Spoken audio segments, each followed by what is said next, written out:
Our breaking news into Sports Center. Cowboys running back Ezekiel Elliott testing positive for the coronavirus. That's what his agent told NFL Network today, adding Elliott is feeling better now. Sources also confirming to ESPN that other Cowboys players and Houston Texans players have tested positive for the virus. The state of Texas has seen a recent COVID-19 spike. One player was experiencing flu-like symptoms, but is said to be fine now, while sources say other players who tested positive were asymptomatic. Our Ed Werder joining us now on SportsCenter. Ed, what more can you tell us about this story and how the league is reacting to it?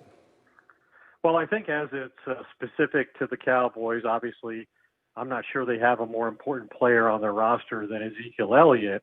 The fortunate thing is that players have not been allowed access to team facilities. You know, it's only been very recently that head coaches and assistant coaches were allowed to begin working in NFL facilities. Players still remain restricted from that. Now, that being said, Elliott, of course, has been photographed, and there's been video of him working out this offseason with quarterback Dak Prescott, with former Cowboys wide receiver Des Bryant, and there were even instances where they were criticized for not maintaining proper social distancing.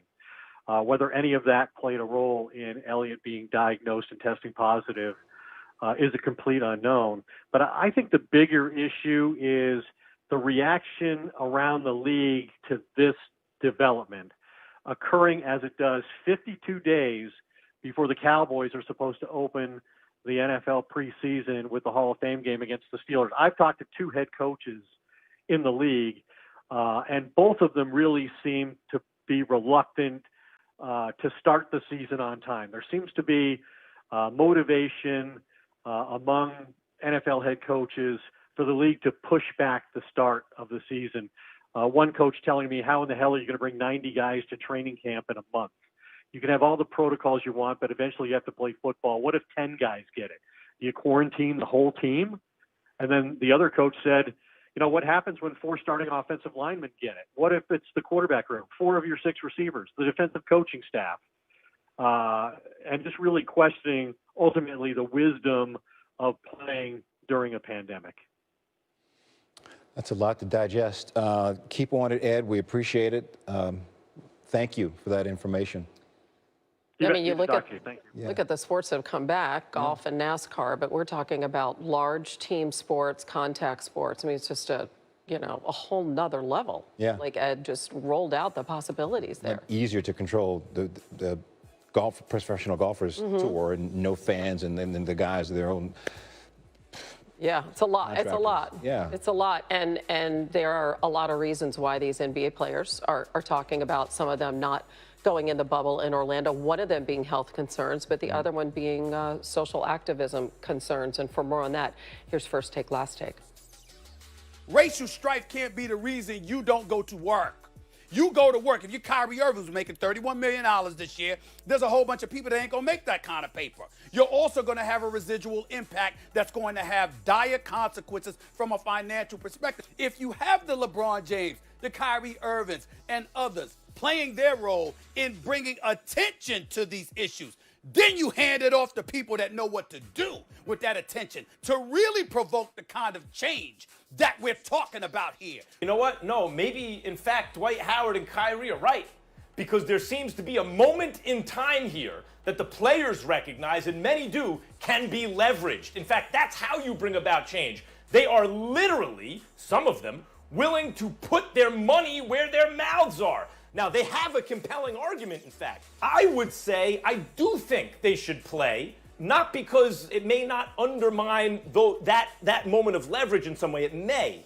But I think that's outweighed by the fact that all eyes will be on them. If racial inequality, racial oppression, prejudice, and all of those things were a reason for us not to show up to work, black folks would have been born unemployed. Because out of the womb, we have to deal with this. It makes no sense for somebody to sit up there and say, don't show up to work because of that. No, that doesn't wash. That doesn't hold mustard at all. I totally disagree with Dwight Howard and Kyrie Irving, and I suspect that I'm not alone, that a lot of people agree with what I'm saying. Thanks so much, gentlemen. And for more, we welcome Ramona Shelburne, who has talked to so many people in this regard, and your great reporting on all of these issues, you know, from health to social activism with Woj today. And I understand that you didn't find any indication that the return is in jeopardy, that there is a significant group of players ready to sit out. But if you could outline for us, what are these significant issues that are remaining among the players?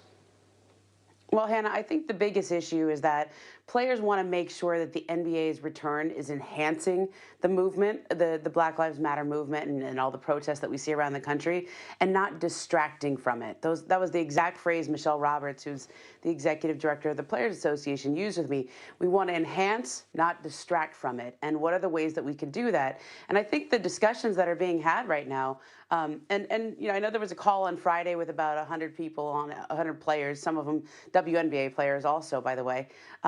There have been so many calls this weekend, maybe not 100 people on each call, but 10 people, 12 people, 8 people.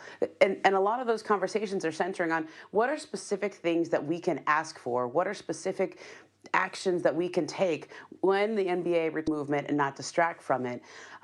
You know, some of the things that I've heard them discussing are really interesting. And I think over the next week, maybe a couple of weeks, we're going to start to see some of the specifics of those asks. But that's what I think is the discussion right now. And as Michelle said, they're talking about it. They're not fighting about it, because from the players I've spoken to, from the players that Woj has spoken to, agents, people around the league, there's still a great desire for players to return to action. They just want to do it the right way. Return to action with a plan of action. I like that. Can we for a second just take the Lakers as a microcosm of the NBA? Because we've seen Dwight Howard voice his doubts about the ability to play and be socially active, and then his agent has said he really hasn't decided.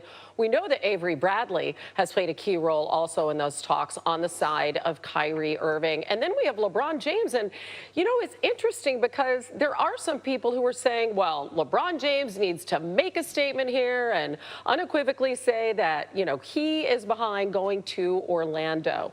Can you just give us some perspective on the Lakers as a whole? Yeah, I think, Hannah, the best way to explain it is both things can be true. You can feel very strongly that the movement that's happening in our country right now is important and historic, and you want to do everything that you can to support it.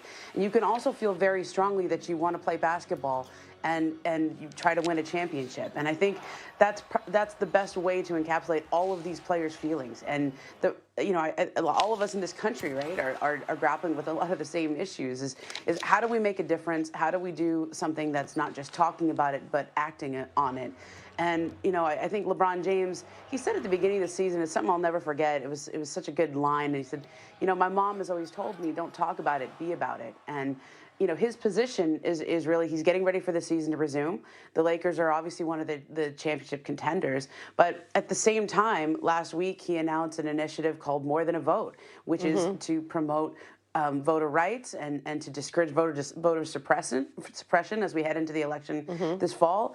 And LeBron James has always had this sense that he can have more influence, more social impact playing basketball than not playing basketball. And I personally have covered several times when he did this.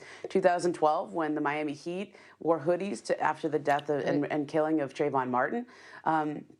2014, a lot of people forget this, LeBron James was the first player to speak out after the racist tapes of Donald Sterling came out, and he said there's no place for Donald Sterling in this league. So if he doesn't have that microphone in front of him that morning at shoot-around, do his words carry as much weight? That's always what I've come to understand about LeBron James, is that he likes the attention on him, the cameras on him, because it's a powerful platform. And I think every player is wrestling with that. You know, one player I talked to over the weekend, this is a star player, Hannah, not on the Lakers, but a star player, said, you know, look, if I go 1 for 15 in a game, we're not going to be talking about the protest tomorrow. We're going to be talking about me going 1 for 15. And that's what the players want to avoid. And so they're doing everything they can, and they're having very thoughtful discussions right now about how best to return to action, because I think the general sentiment is they do want to play while not distracting from the movement that feels very historic. And I thought Dwight Howard did a great job of articulating how historic this moment is. It's finding that balance within the bubble and with so many eyes on them and in the midst of everything that we have going on, personal concerns that they have as well about being separated from their families, about their health, and all those individual decisions that, as you said so beautifully, we're all grappling with, how to make a difference and affect change. Ramona Shelburne, thank you. Thanks, Hannah. Well, tonight on ESPN, this is going to be very interesting. The return of sports. The commissioners from 6 of the top American professional sports leagues are going to be joining us. Returning to sports, so many issues we're talking about, the pandemic, social justice reform, all of it since the death of George Floyd. That'll be coming your way tonight at 9 Eastern. Adam Silver, Roger Goodell, Rob Manfred, among others, will be on that call. Looking forward to that. Coming up, Steelers star and cancer survivor James Conner joining us live. How concerned he is about coming back from the